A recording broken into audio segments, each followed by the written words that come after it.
Hey, welcome to the Kmax. It's the Kman here, and thank you for joining me on this session on training the more mature and motivated athlete. Now, whether that you are training an athlete who is of vintage, or like myself, you are a competing athlete of vintage, then I'm going to share some little tips to you that could be very helpful, not just from a personal point of view, being a competitive sports person myself, but also from a scientific point of view, with my background as a published research scientist specializing in strength and conditioning of elite athletes. A little bit of background: I've done a master's degree in exercise science. I've trained Olympic sporting teams, Olympic gold medalists, national, international teams, and been an international competitor myself and a world champ, multiple world champion in my martial arts of Taekwondo and open martial arts. And I also enjoy rolling around doing judo as well. I've been doing judo since I was 10, Taekwondo since I was 13, kickboxing since I was 17, and a lot of mixture of other martial arts along my journey of been training in martial arts now for, how long now? We're going on to 48 years, been 58 myself. So I guess, there's lots of things to learn. How I used to train as a young buck is very different to how I train now, for a number of reasons. So I'm a lot more wiser old bull now with all that experience, but also know a lot more knowledge from a training point of view and the recent research using anatomical and physiological processes to evaluate what the best way to train is. So today I'm just going to give you some little cherry pick type tips that's going to be helpful. In future sessions I'm going to dig deeper into each one of them. Now I guess the first thing I can share, the most important thing to have if you're a mature and motivated athlete of vintage, or you're training someone, then the thing which is really important to have is patience. Yes, patience, because when you're young you want it yesterday, right? I want to be fitter yesterday, I want to be stronger now, I want to be powerful now, I want to be great now. And because you're young, you could, I guess your body is, younger, is more versatile, can recover quicker, can put up with more stresses, you can push harder and harder. But as you get more mature as an athlete, you're like an old Ferrari Testarossa, you still can perform well, but there's lots of crickly bits and loose nuts and bolts and things can go wrong.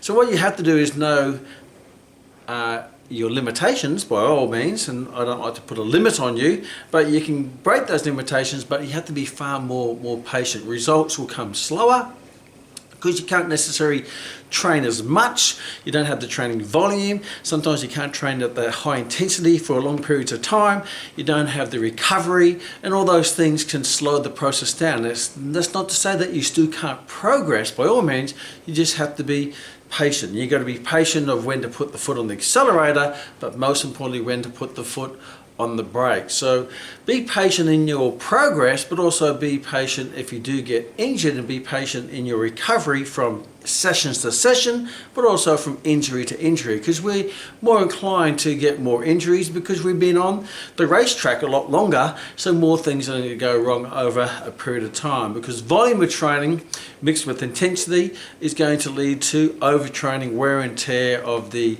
the soft tissue and the hard tissue surfaces of the body, whether it be the tendons or the cartilage or the bones, the joints, the ligaments, the menisci. All of those things are going to have a lot more wear and tear in them. So you have to be patient in your approach to training, patient with your progress, patient in your recovery from sessions, but most of all patient in recovery from injuries. Things just take a little bit longer than they used to when you're a young bull racing around the paddocks chasing all the cows. So patience is really important. The other thing is to also remember what you can and can't do. Now, when you're young, you used to do all crazy things, and some of those crazy things in training weren't necessarily directly related to the outcomes of the sport, but you just did everything because you were afraid you might miss out on something. So you want to be more selective in your training routines and your training exercises, because there's only so much you can do before you start to overtrain or train too hard, too much, particularly with a more worn out machine. So be very selective in your training and how you train, and make sure your training is very specific to the outcome. So be careful about not doing too much supplementary type training that will just add to the volume, add to the load, add to the weight, add to the wear and tear in the body. For example, I compete in Taekwondo. I've got 3 World Championships coming up this year, World Championships, a World Cup and a World Games, and I fight 2 2-minute rounds with 1 minute rest in between. So that basically means the total amount of time I'm on the mat per fight is 4 minutes. I may have multiple bouts throughout the championships, but 4 minutes. So what I don't need to do is go out there and go for a half-hour plug jog around the neighbourhood, or go out there and go bike riding for hours on end, because first of all, the time is not even related to the time of the competition. Well, what's a half-hour plug jog going to be? How's that going to be related to doing 2 2-minute rounds of Taekwondo competition, or if I'm doing judo, doing 1 round of 3 minutes? So I don't have to do the volume of training, and plug jogging or jogging is not related to either judo or Taekwondo or kickboxing, because when I do Taekwondo, I'm bouncing on my toes, lateral and in and out and all that, with ranging levels of intensity. But rather than just going for a bit of a run, which is a constant pace, striking the ground with the heel toe, and that repetition, that volume of training, it's just going to put unnecessary wear and tear on the joints, which is going to lead to a overtraining state and a possible greater chance of getting injury from doing an activity which isn't even directly related to the outcome. So I would suggest that yes, you because you know your limitations and what you can and can't do, make sure when you do know the limitations, what you put into that scope is very specific to the training. Make your training as specific to the sport as possible. That way you won't have to do the volume, but you will still get the outcome without the overtraining, without the wear and tear, without the injuries.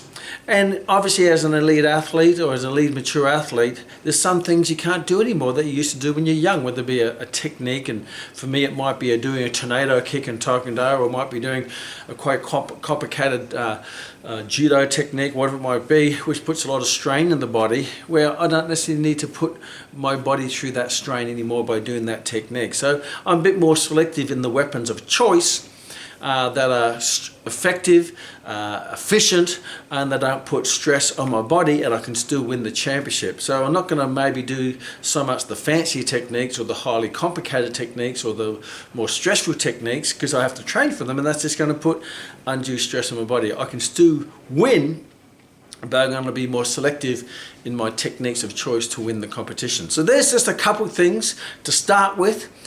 Be patient, know your limitations, but you still can progress those limitations by patient progress. And as you do find that scope of training, make sure that training is very specific to the outcome, and be careful that all this supplementary training, whether it be cardiovascular training or running or skipping, that may not be necessary. Strength training, yes, that's very important, but don't do too much of that. Don't spend hours and hours in the gym when you're only spending minutes and minutes in the competition. So in the gym, I personally only go do a strength workout once a week for about 10-15 minutes of good quality strength training, and I'll go a bit more in detail on that. But I don't need to do any more than that, because I'm not a bodybuilder. I'm not a CrossFit athlete. I'm a martial artist, and I fight 4 minutes in a bout. I may have multiple bouts. I fight, I compete. I play 3 minutes in the judo contest, and that's it. So I don't need to go and do hours and hours. I just do minutes and minutes. So my cardiovascular, my strength training is normally less than 10 minutes, but it's good quality, high intensity, very specific to the sport that I do.